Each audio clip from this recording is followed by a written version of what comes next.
The real secret to getting true, amazing insights and intelligence is inviting every single consumer to review. Trust. How do you build it? How do you turn it into a competitive advantage? Today, Ben Kaplan is sitting down with Dana Bodine, VP of Marketing at Trustpilot, to dive into the world of customer reviews, not just as feedback, but as a powerful intelligence tool that can make or break your brand. It's not the Joe Schmo talking heads on CNBC. It's not the influencers that are telling you, like, here are my 5 tips, and meanwhile, their parents bought them their apartment. These are just real folks. Hey, this is my experience. I want people to learn from it. We'll explore why authenticity matters, how businesses can leverage trust scores for real impact, and the hidden power of responding to every review, good, bad, or brutal. Clearly in the US, our sweet spot was service reviews, where you're going to get a loan, where you're going to get insurance. When people are making those big life decisions, there's not as much consumer protections as there are in the US as there are in the UK. We have to really look out for ourselves a little extra harder, and they need that extra validation. Welcome to Branded. I'm chatting with Dana Bodine, who is VP of Marketing for Trustpilot.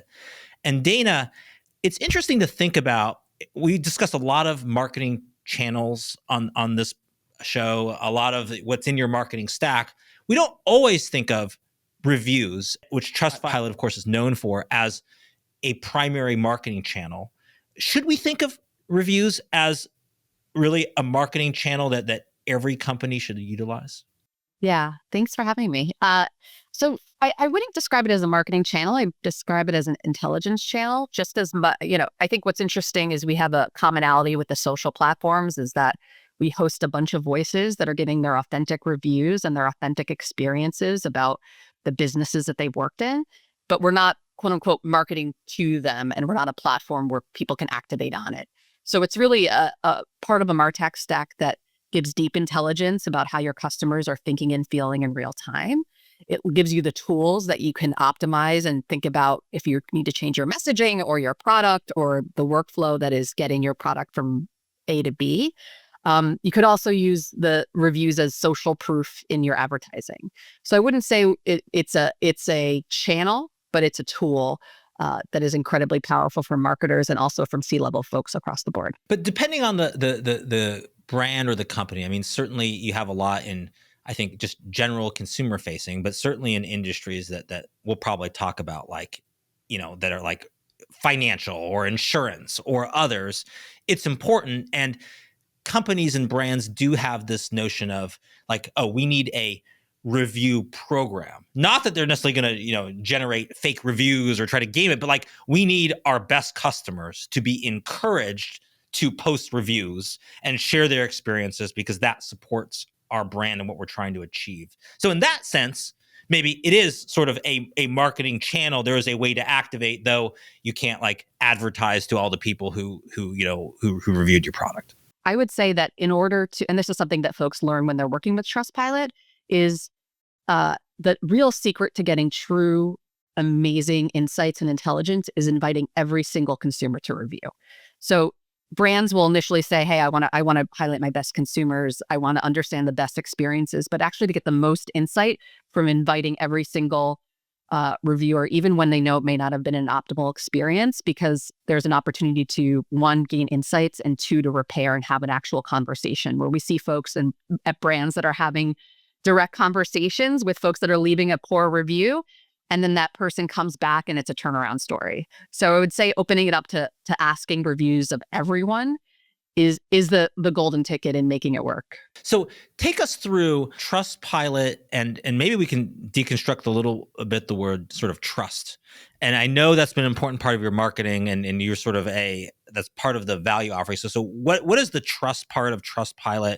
Why is that important for your own marketing, the positioning of the brand? And that word is something that's sort of in your name, but is sort of critical to your value proposition. So at our core, beyond us being a B2B platform or a platform for consumers, we see our open access platform. That means literally anyone can leave a review on any business, whether the business is a Trustpilot customer or not.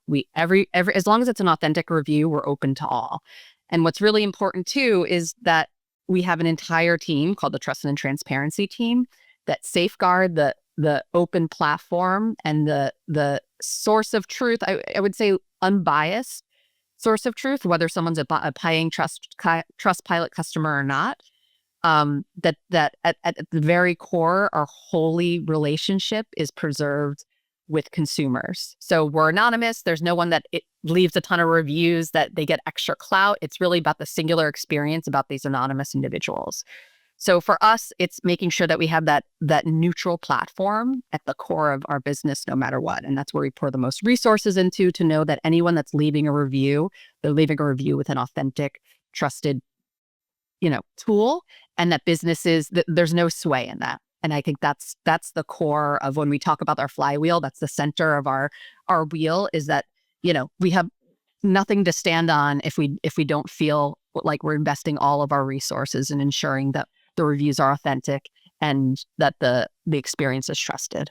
And when I think about measuring trust, and this is back, like I was trained as, an economist in college, and putting on my economist hat a little bit for a second, is that sometimes you measure the value of trust by, the best way to measure it is by sort of the absence of trust.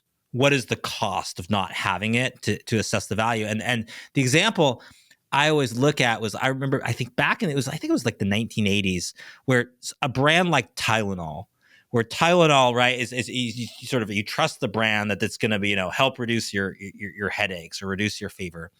They had, I believe it was in Chicago, basically tainted capsules with like cyanide at the time, where, okay, so all trust is broken, right? And they did the unprecedented recall where they recalled the entire country. It wasn't even just Chicago, where they knew it was a limited batch. It's like, no, we have to recall everything to rebuild trust. But like, you could measure at the time just the impact on stock price and see what happened in tens of millions and hundreds of millions of dollars lost. And then the act of regaining it, what that value was. And trust has an incredibly high value, which you can measure, particularly when you don't have it or you lose it really abruptly. Yeah, absolutely. I mean, look, our core measure is the trust score. And we find folks that even when they, so again, engaging with it, asking everyone for reviews, like really leaning in and getting every single customer review. Once we see folks living by those values and using our platform in the most compliant and thoughtful way possible, if they move their trust score just about 0.1%, they see an 8x increase in conversion rate. So we are able to link the level of their trust score to how much they can really convert that into sales or in trials or any other ways that they convert their customers. Take me through the difference between like the UK or Europe and the US. You're tasked with growing the US and growing brand awareness. And we've talked in the past, you've described how it's different in sort of maybe UK, Northern Europe than it is in the US, meaning in UK or Northern Europe, your trust score might be cited a lot. It might be featured. It's featured in an app. People know to look for it. In the US, people might recognize Trustpilot, but they might not, unless you ask them about like, oh, what it is, they might not know. So what is the kind of the difference? Why did that develop, and how are you trying to bridge the gap, just the continental divide? I think one, I mean, look, culture and size of audience matters, and we know that the size and the way people communicate over there, not vastly different. There's nuances to it. We were founded in Copenhagen in 2007, so our heart and our core has always grown up through Northern Europe and expanded outward. I think what's really interesting in the way I really look at it as a difference is one, it's been a smaller pond over there, where very early on Trustpilot was able to build authority in a whole host of industries, from travel to e-commerce to day-to-day purchases that it really mattered where you wanted to buy a pencil from. US is a totally different beast, where we have some really incredible partners, folks that we work with on different type of legislation and coalitions, in the travel space, in the restaurant space. So it became really ubiquitous in the smaller markets. But when the US, we had TripAdvisor, we had Yelp, we had folks that were really serving a core need in very niche industries that we realized very clearly in the US, our sweet spot was service reviews. And what's really interesting is because and we talk about service reviews in terms of financial services, where you're going to get a loan, where you're going to get insurance. And those are places where there's not as much consumer protections as there are in the US, as there are in the UK and in Northern Europe. So Americans are more skeptical. They know that perhaps in the past that there was predatory lending practices or questionable behavior by some of these really important businesses, and they need that extra validation. And that's why we're seeing in this, when people are making those big life decisions, that's the focus we have in the US. You know what? Like, we're okay not being on the subway in every single ad, but we know when folks are, again, looking to understand where they're going to buy life insurance that's going to affect, their children and the future financial health of their family. We see a huge amount of adoption and trust there. Because I think of the American landscape, we have to really look out for ourselves a little extra harder, because we don't have the government regulations doing that for us. Is that the idea? I mean, when you enter, a big market, lots of players, is the strategy then, the marketing strategy, like, hey, we don't want to have to compete with all of these big players across every vertical. So we just need to like kind of focus in and try to like sort of conquest what we can. And if we do really well at that, then maybe we can expand later and start expanding into other things if we make that sort of that beachhead, that core. Is that kind of the marketing focus and playbook? And we focus on that industry too, not just because, you want to be focused, you want to make an impact very strategically, but also the more businesses that are leaning in and working with us on our platform, the more consumers that are coming to our platform because the businesses are there. So it becomes this whole, I said flywheel. I'm sure every corporate person uses the word flywheel. But this whole dynamic we've heard it once or twice on the show. Synergy, yeah, trust. Yeah. Yes. I don't claim to be a genius, but there's certain things of, again, if we have giant consumer-facing financial service companies asking for millions of consumers, please would leave a review, let us know how we did. And then more consumers are leaving those reviews. Those companies are using us in their advertising. The larger marketplace, people are seeing our ads. We do a lot of, we're a lot in out of home in the tri-state area here in New York City. It starts building the consumer base along with our B2B base. So again, it's the focus of being industry specific, but also that direct correlation of more usage, more reviews being written. We're a dual-sided platform, so we really have to walk and chew gum at the same time when it comes to growing consumer and growing B2B. So Dana, talk about like building and reinforcing the Trustpilot brand itself. The show's called Branded, but specifically you're doing that because a lot of your customers, your clients are using your brand in their advertising. So how do you think about brand building for Trustpilot, through partners and customers, using your logo and your brand? Yeah, I mean, it's incredibly, what's wonderful is people are using it, and you never want to discourage folks from using it, but also because we guard trust and our authority and our neutral platform, it also gets hairy we also have to be super careful about compliance. So we need to make sure our customers are happy, but also that we're not favoring one or the other. We need to make sure that when they're using a trust score, that it's cited and used in the right way, that it's not misleading folks in any sort of way. So we do it in a number of ways. We have technological tools that marketers can use to be able to export their trust score and use it in advertising or use it on their site in compliant ways and make that as turnkey as possible. So I see. So you're trying to be like, it's a convenience factor, but you're making it conveniently compliant for you as you do it by making the tool. Sure. Because there's a reputational risk if they're misrepresenting their trust score, that they could be misleading consumers, and that's not good for them either. So we see it not just being risk averse for ourselves, but really protecting the reputation that no one is trying to game the system. How do you sort of market, or do you market to like encourage them to use this trust score, to cite things, to get more, knowing that every ad that uses it is actually reinforcing your brand? Yeah, I mean, that's the interesting piece, and that's the part as a marketer of like, how do I get as many people using our branding and our trust score everywhere, but then also being really clear but making sure it's in a compliant way, that it's not an open season for as much scale and as much eyeballs as we can, making sure folks use it with the best intent and in a way that is not, we're not making it easier for certain businesses or harder for other businesses, that we really are that neutral. Like, set aside the second half for a second. How do you just the first half, which is encourage more people to do it? Because I think it's useful for other marketers just to think about how to get your partners, customers, or clients to market for you. How do you get people to market for you? Yeah, I think one is proof positive. So we've done a number of studies to show that when folks use Trustpilot in their digital ads, the click-through rate is 10x what it would be beforehand. And ultimately, like, our guiding principle is what will help businesses on Trustpilot get the most, value, the most return on investment, and that has to just be universally communicated. So we have, I think 1 million businesses on Trustpilot. So and been doing this almost, I think, 14 years. So we have a best practice playbook of how we actually work with every single customer to say, first, you must automate.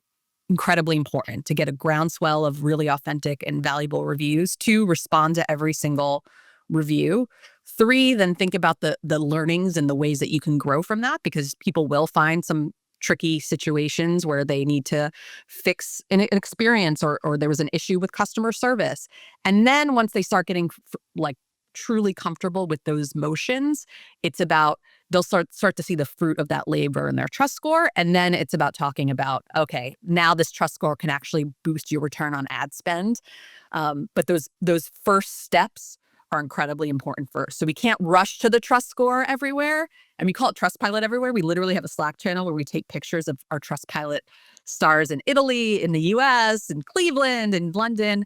But there is no shortcut to getting to that. And as a marketer, I really have to be rigorous in how we communicate to our customers that all of these different tasks have to come before you start splashing it everywhere. Otherwise, it's not going to be as bulletproof and trusted as what you need it to be.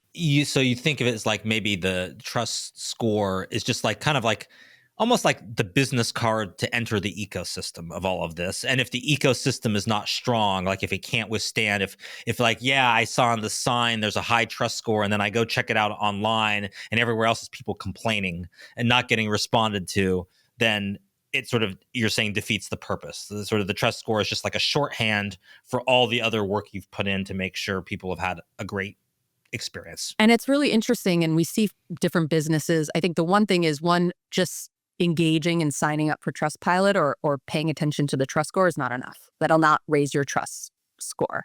There are to your point, very specific things that have to happen that ensure the health behind it is sound. The featuring and the clout that comes with, showing off an amazing trust score is the end benefit. That is like the special sauce on top of everything that we do. But it really has to be hard earned, and there's no shortcuts there. I think what's really interesting, and marketers look at all sorts of different things: NPS, awareness. They look at their custom studies, their custom metrics, and we see a lot of businesses looking at their Trustpilot score, having it on their screens, having it be a key reported metrics that they, share with the board. It's really the only measure, besides just general, performance ROI information, that folks then use externally. Nobody uses NPS on an ad, which I think is really interesting and a differentiator for us of that. It's the trust built in the trust score. There are so many pieces of an intelligence and really diagnosis of health of your brand, but also it is a tool for your brand to even get more than, what you put into it.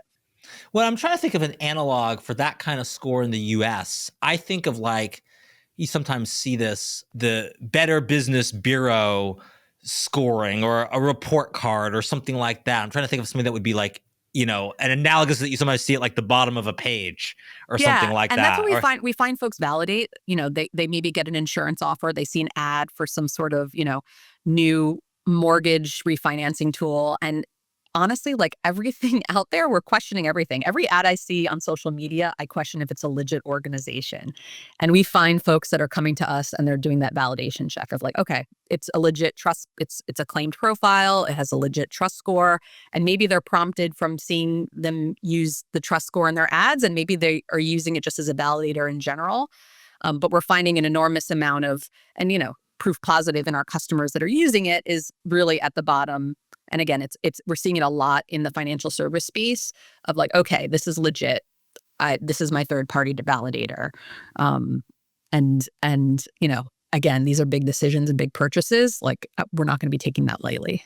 Well, and it reminds me though of even like recent scams. Like, I'm reminded of all of like the sort of, I think there are like a lot of like WhatsApp type scams where you're added to groups. And I think the one, really I saw a lot of it proliferate in the past year was usually like some kind of famous investor or billionaire. There was a particular one like, oh, I've opened a group to give you advice. They use someone who will be recognizable. You're invited in. And just the proliferation of that in especially financial services, because it's dealing with money, seems to almost be, never ending.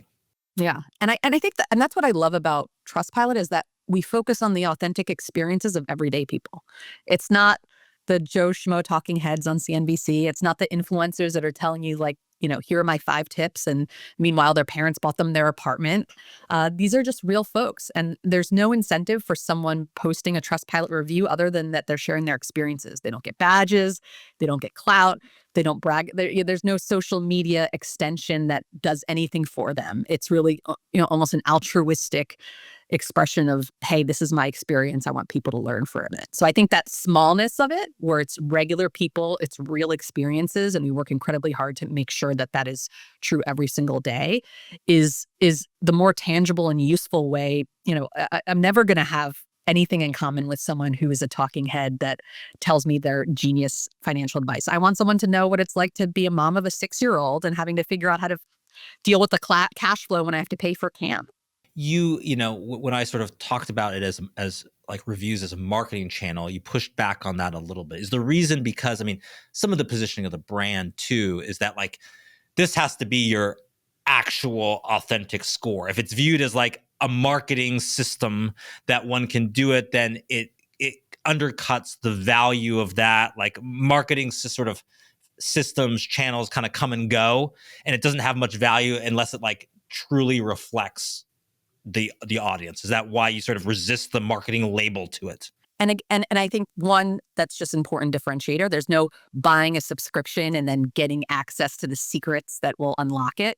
It really just is. Or having a Twitter or X style blue check mark that means something, but actually just means you paid for the blue check mark. Exactly. In this case. Exactly. Right. Yeah. And I think at our core, and this is where it gets to a values discussion on the Trustpilot end, like I said, there's nothing more precious and more holy or completely important to us is that people are spending time telling us about how they went into bankruptcy and this financial service helped them, or for literally no other purpose than just to let other people know what worked for them or what didn't work for them. What do you see, just because you deal with reviews every day, is what is more powerful, like a good or great review with that kind of anecdotal story? Or is it a person that had a problem that had an amazing response that's sort of public and documented and at the end they're delighted?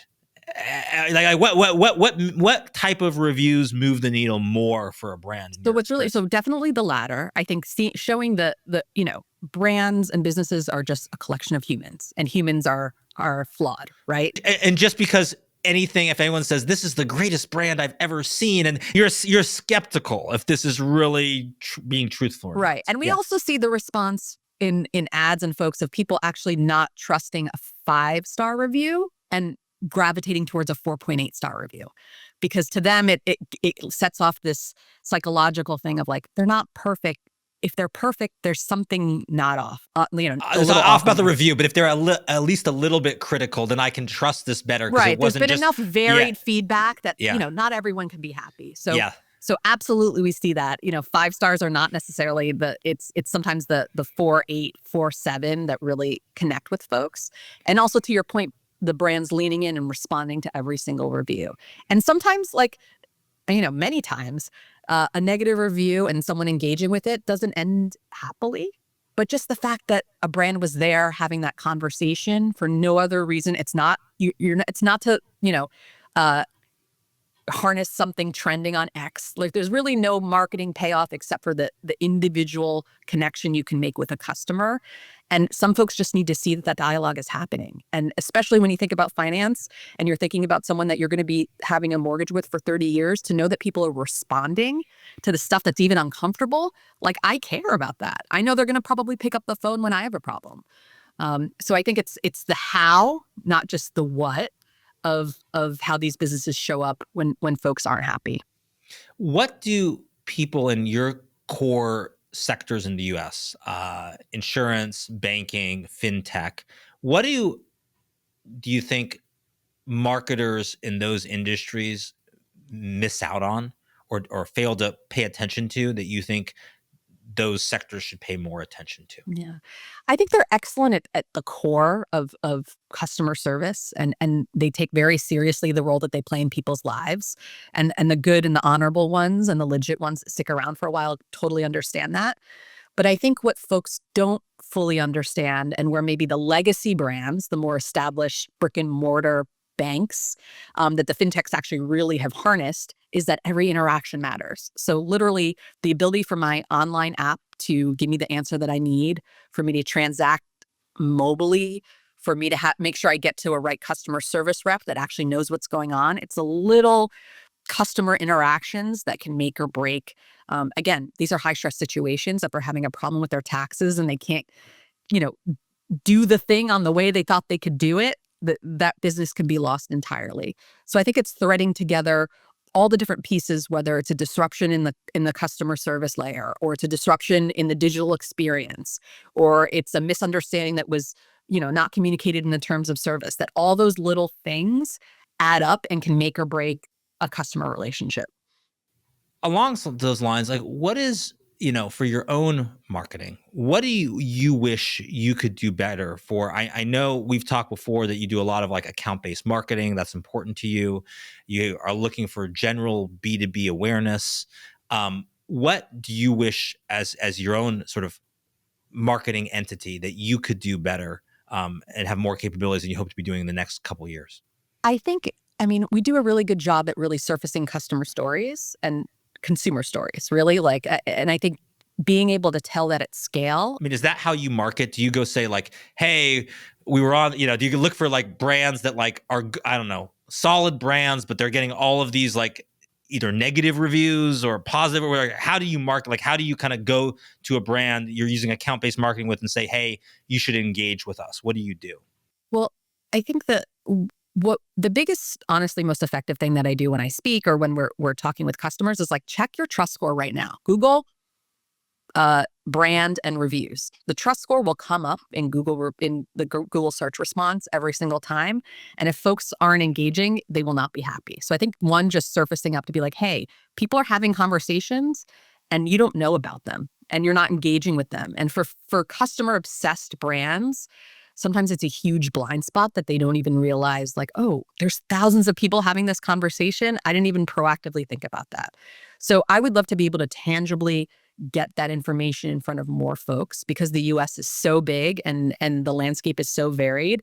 It's sometimes, when we look at industry, we can do one to many in that regard.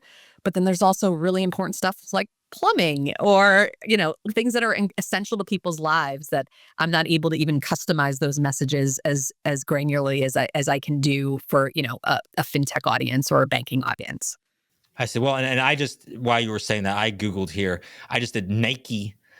I was thinking of a well-known brand, reviews, Nike trust score, and it pulled up a lot of people, low trust score, who are super mad about, I guess, the Nike online store and their shipping. And which is kind of interesting because you think of sort of Nike overall. It's a big brand that does a lot of things. Who wouldn't want to represent Nike as a brand, right? Yes, but in this case, it's a very low trust score and it's everything else. And it's this sort of notion of how their online store operates is maybe negatively impacting their entire brand, because there's so much negative reviews about how it's shipping and it's slow and they won't take the returns and all of that. And I guess it filters all the way up to the Nike master brand, even though it's probably how this one store operates. Yeah. And I think too, it's a really interesting opportunity I find as a marketer, because again, I'll talk about trust with marketers and a brand platform all day, every day, and use those analogs like the Nikes and the Coca-Colas of the world.